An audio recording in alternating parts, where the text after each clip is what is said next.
Welcome to Whispers and Bricks. My name is Ari Sherman. I'm your host. My guest today is Deanna Kuempel. Deanna was born and raised in the Chicagoland area.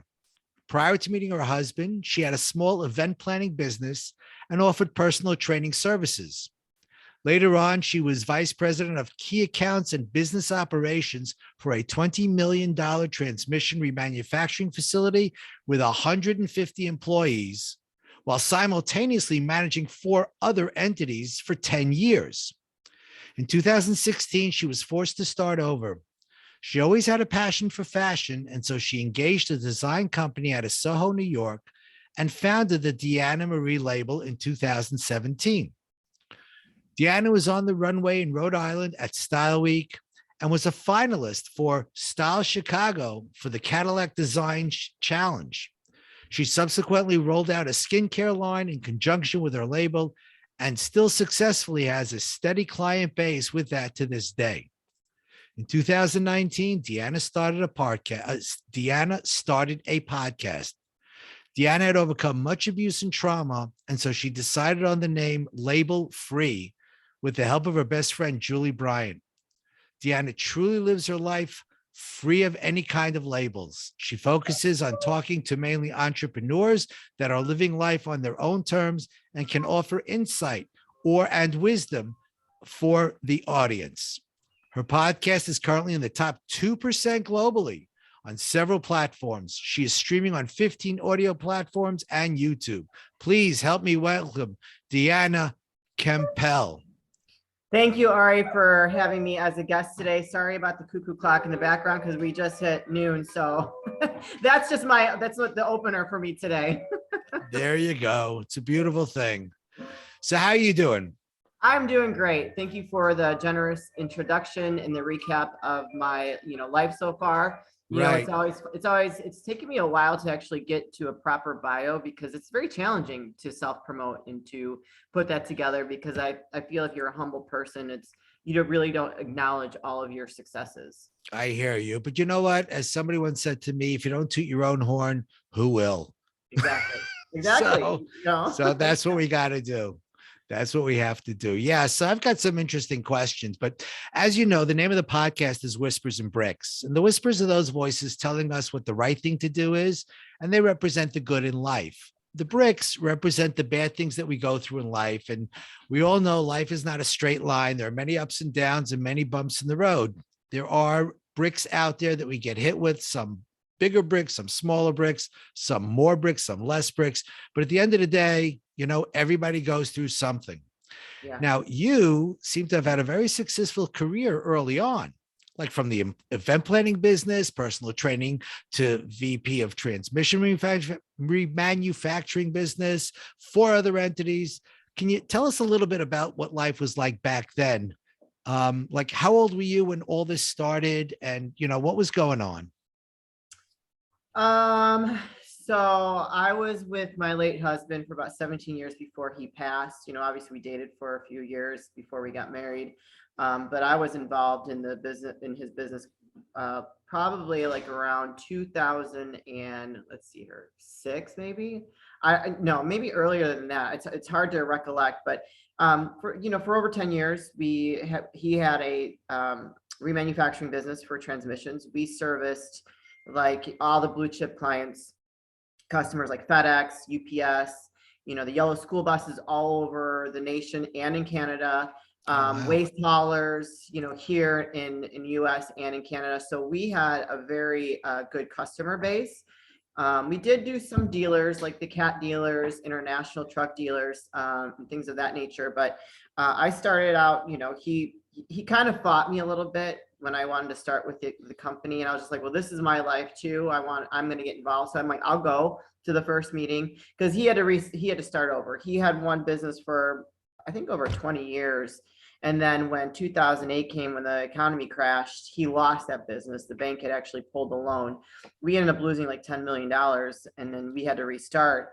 And there was a lot of things that I hadn't known after committing my life to him. And so I was like, no, I'm going to be there for the first meeting when we restart. I think we were up until like 3:00 in the morning fighting because I was like, no, I'm going to be there. I'm like, I'll just sit there. I'll be quiet and I'll just observe. And so, as we started rebuilding and I started getting more involved in the business, he was like, I completely underestimated you. I said, yeah, you did. So it became very apparent that I was a natural leader, and I started taking a lot of things over to make the business successful, as well as a lot of our other businesses. And we had started an installation arm too. And I pushed that, and I was the driver behind that as well. So it was fun. I look back now, it was hard because we had lost $10 million, and to rebuild all that was a struggle. I'm not going to lie, but to have gotten through it and to reach some of the success milestones in my career with him, I look back, I'm like, holy crap, I did that. In the moment, I'm just going. And so I learned a lot. Manufacturing is not something I really enjoyed to be in. I'm not a car person, so it wasn't sexy to me. I was not interested in to talk about the solenoids and all this crazy stuff. I'm like in the gears, and I don't know, that it wasn't my thing. I was strong in the operations. I was strong with customer and supplier relationships. Mhm. I was very involved in almost every aspect of the hiring, firing, and just all of that. So I had a lot of experience for about 10 years until he passed. So let me ask you this. Yeah. Like, when did you meet your husband? We met at the gym. You So met, yeah, we met at the gym. So one of my girlfriends knew him. She came in to visit me there. He saw her, and I had asked to meet me, and I was not interested because I just gotten out of a very abusive relationship, and I needed just to clear all that baggage because I couldn't sustain another relationship like that. So he probably pursued me for about 6 months. oh, wow. Okay. Yeah. So you just mentioned something that I did not really know about. Um, something about a bad relationship, abusive and trauma. Basically, that's why you came up with the name Yes. free, Label free. Yes. label free, right? What was that all about? I don't know anything about that. Well, I mean, we all have a past. Some of our pasts are better than others. I grew up with, I have strong family values from my mom's side. My dad he's got a chemical imbalance. Okay. He's not all there. He was a deadbeat father. I'm the oldest of five, so I have four siblings. He ended up skipping out on us when I was like 15 years old and never paid child support. But I perpetuated the vicious cycle that I saw at home because he was very abusive to my mother and to myself. I had ended up calling the police on him at about 15 and got him removed from the house. And that's when my mom finally filed for divorce. But unfortunately, because of my experience, I got into other relationships that were very abusive. And, I ended up I'm a survivor of human trafficking. So I've survived that. When I said I couldn't do another abusive relationship, he had actually abducted me one night, or actually one day. We were going to skydiving, drove out into the middle of the field, stabbed me in the arm. I have a scar on my eye from him beating me up. Luckily, I fought him off and I was able to get out of out of the car. And I got back home and I survived that. And so that was when I was just like, no more. I can't do it. I cannot keep living in this bad cycle. And I wanted a better life for myself. So yeah, that was the point of a drastic change for me. And I got into counseling, and I just completely got myself out of that whole lifestyle and created a different life. Wow. Wow. I'm going to say this, and I know you know this, okay, but you're not alone.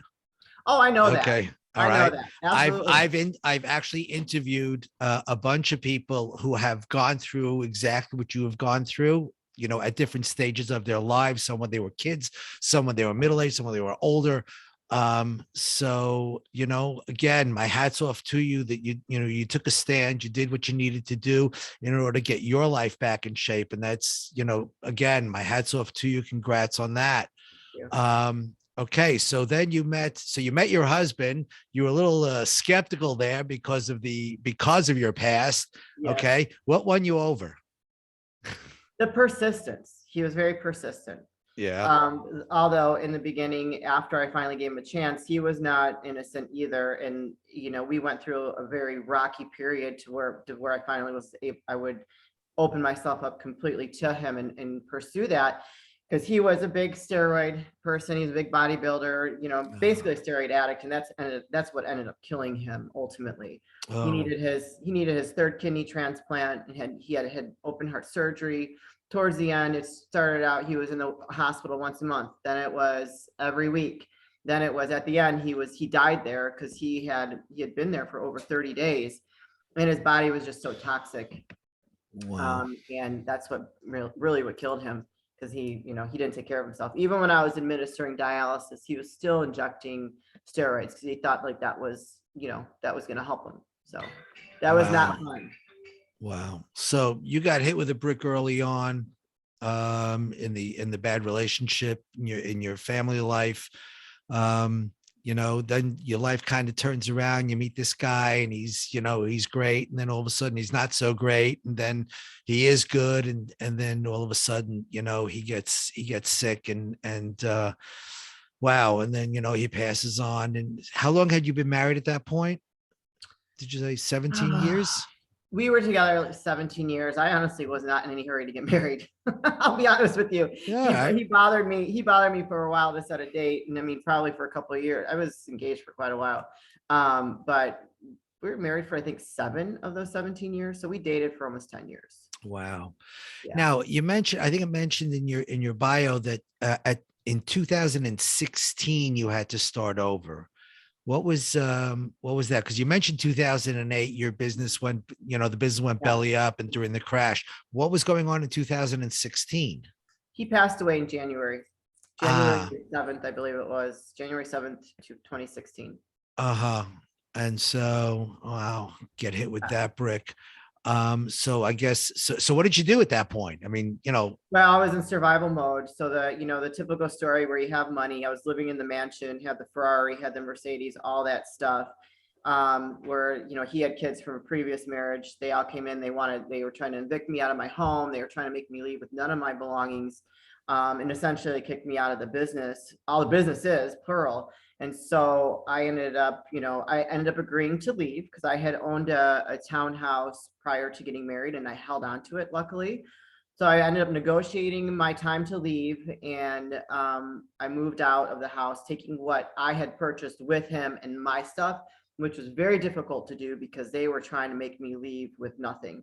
And we lived in a gated community, so no one could come in and see me. Like I had to have people, I had to go pick them up and bring them in, or they would jump the fence to come see me and come like help me out with stuff. So like I had to go jump into the tow truck driver, or not tow truck, the mover's truck, to come and move my stuff out of the house. It was a very intense, traumatic time. And, luckily I was able to, all this stuff is just part of our story. It's a part of our journey. It really molds us into, we can decide, are we going to be a better person? Are we going to make better choices for our lives that make everything better? Or are we going to continue down this destructive path and keep attracting things that are going to keep us in this vicious cycle? So luckily I moved out. I had got to start over. I used a lot of the resources out there I mean, there's tons of resources out there for anyone that's struggling. I had gotten some help on my mortgage at my townhouse, and I didn't have to pay my mortgage for like 2 years. Thank God. Unfortunately, I did have to go to the food pantry because I was below poverty. I had no money and I had to keep my lights on. And it was just, my mom had given me a car because they took my car from me, because he bought me a Mercedes that was not in my name. And I didn't think about it at the time, but it was a Yeah. gift to me. That was my car. Right. But per the terms of the estate, that was the title was in his name, and they were able to take it, confiscate it, and do whatever they had to do with it. I had a motorcycle too. I had my own motorcycle, but that because my name wasn't on the title, they were able to take that. However, luckily my name was on on all the businesses, so I had interest in all the businesses, and they had to basically buy me out. I mean, that was a pain in the butt to negotiate, but I mean, I ultimately ended up winning something, at Yeah. the end of the day. And it was rough. I had to hire like three attorneys, Yeah. I was going to ask three you about attorneys that. for three different things just for that whole situation. Luckily, I was smart enough to do that because the one didn't know what to do. And I'm like, well, I'm not going to I'm not going just to settle, I deserve something. So I had to go and use my resources and find another one. And it was an intense time period.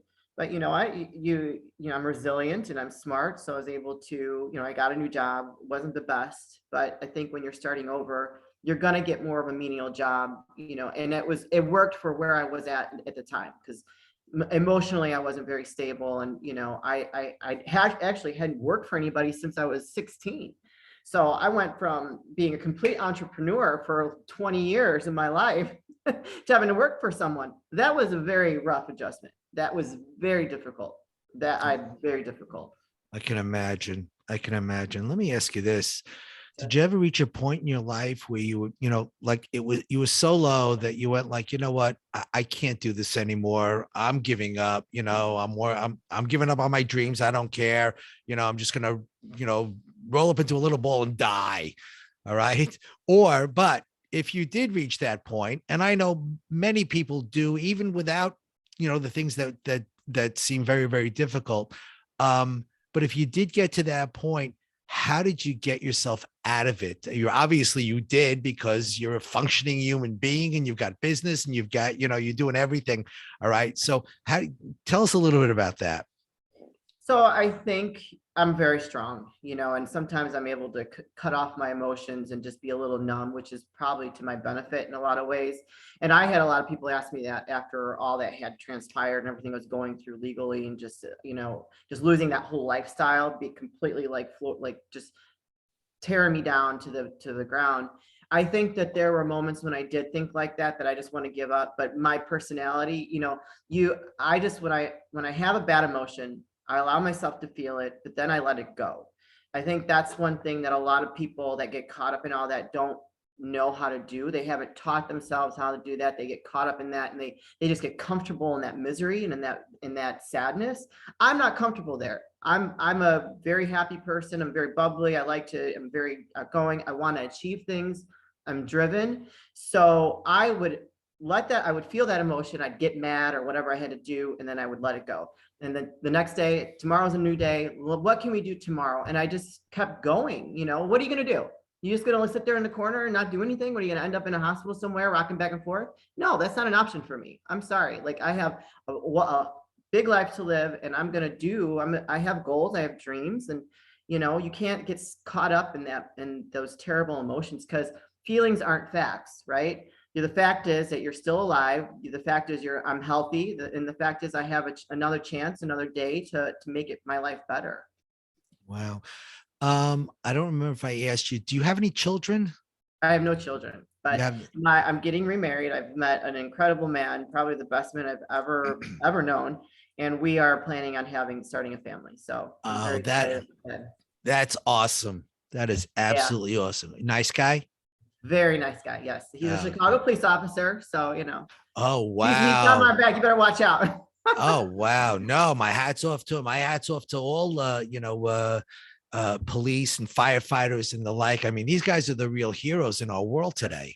All right. It's unbelievable. You please let him know that my hat's off to him, and I wish him only the best. And just from the just getting to know you, I know I'm not really sure who's getting the better part of that deal, but I think I think you're both getting the best of both worlds. That's what I think. Let me ask you that, huh? I totally agree. Yeah. Let me ask you this. Who's the one person that you would point to that you would say had the most influence in your life, and why? When? At what point? Because there's different influences at different points in my life, obviously. Any point in time, pick one. I'd say in the last 5 years, the one that's had the most positive impact has been my best friend, Julie Green Bryant, who's also my booking manager. I met her at my second job after my life changed, and she is an incredibly intelligent woman, and she looks at things very differently. And the way she communicates, I've learned a lot from her. And she's just kind of gone through this whole rebuilding journey with me, and she's seen me at my ups and downs, along the way into where I'm at today. And she's been a major grounding force for me, and kind of helps me look at things, because I can get pretty worked up. I'm very, I'm pretty intense. Yeah, gee, I never would have known. So, I love to turn to her because she helps ground me and like helps me like stay calm and look at things differently. Or else, I used to have a tendency to kind of flip my lid, and I don't do that anymore. And I'd say I owe a lot of that to her. Oh, wow. Okay. That's great. What does she do? Well, she stays at home. She takes care of her mother-in-law, but she does. She's my booking manager for the podcast, so she Oh, helps me with wow. that. She loves it. Yeah. Wow. Wow. Okay. That's great. That's great. So let me ask you this before we go. Do you have any words or words of wisdom for my audience? Because again, the reason I do this podcast is because I know that there are people in my audience that are going through some of the same things that you're going through. And, sometimes they lose hope. And I enjoy having people like you on my show because you're the type of person who can give hope. So what kind of words of wisdom do you have my audience out there? You know what? I learned to embrace the struggle because during that time is, like how, coal turns into a diamond and you're getting all that pressure and pressure and pressure until it turns into a precious stone. Your experiences, the struggles that you go through is actually putting that pressure on you to turn you into a beautiful diamond. Or if you want to look at it as going into a cocoon and turning into a butterfly, embracing the struggle is where you're going to learn the most valuable lessons and become a better version of yourself instead of the woe is me. Oh, I feel sorry for myself. Why is it happening to me? Instead, say, you know what? There's a reason why I'm going through this right now. This is just a part of my journey, and God has given me gifts to take forward in my life so that I could possibly be, a ray of sunshine for someone else. So that's the best advice I can say, is because when you get to that place and you just embrace it, miracles start to happen and your life turns around and you can view things so much differently. Wow. You're obviously a believer in God, which is great. Do you consider yourself a religious person? I'm not overly religious. I don't go to church every Sunday. I do read the Bible. I do pray, Mhm. but yeah, I'm a religious person. I think it's very important to have God in your life, or whatever religion that might be for people out there. But I feel that having spirituality is very important to having a healthy, outlook. Oh, I agree with you 100%. I mean, I'm an Orthodox Jew, all right, and my religion is the thing that keeps me grounded for the Yeah. most part, all right, and it helps me through all of the issues that I've gone through in my life. Yeah. So that's great. So, what exactly are you doing right now? Right now in my life, professionally or overall? Yeah, yeah, in your life right now. I don't mean sitting there talking to me. I know you're doing that right now, but Okay, so I'm a business development manager for IT People Network. We are an IT consulting and advisory company. We work with Fortune 500 companies globally. I'm also a podcast host for a Label Free podcast. So that's both of those things take up all of my time, and I'm also, a fiance. So I'll be, becoming a wife and a mother soon. So yeah, my plate is full. wow, that's great. Deanna, I got to tell you, if people want to get in touch with you, Yes. how can they do that? You have a website, you have email, what's the best way for them to contact you if they want advice, they just want to talk to somebody, they need some help. Yes, I would love to. You reach out to me. Do not hesitate. I'm not shy. I embrace everyone that comes my way. It's labelfreepodcast.com, or I'm on Facebook, Instagram, Label Free Podcast, or my personal handle, Deanna Kuempel, which that will be changing soon, but that'll redirect regardless. And I'm on LinkedIn. So you can Label Free Podcast on LinkedIn or Deanna Kuempel as well. So connect with me, reach out to me. I would love to talk to anyone and everyone. Great. Now, just so my audience knows, Deanna is Deanna, Kuempel, Kuempel, correct? That is correct. Wonderful. Okay, so that's great. Deanna, thanks so much for sharing your story with me and my audience. Good luck going forward. You're entering into an exciting time in your life. I know that. Okay, I can see it. The smile just radiates. All right, I'm so happy for you, and I wish you only the best. Thanks so much for coming on my show. I really appreciate it, and so does my audience. Thank you so much, Ari. You've been listening to Whispers and Bricks, and I'm your host, Ari Schonbrun. Remember, if you feel like you're stuck in the mud, like you're spinning your wheels, wasting time in your career, your business, or your life, if you know you're not enjoying all the success, satisfaction, and significance that you desire, then it's time for you to book a call with me at www.callwithari.com. Check out my Whispers and Bricks coaching academy. And until next time, listen to the whispers, avoid the bricks, and never, ever give up on your dreams. Bye for now.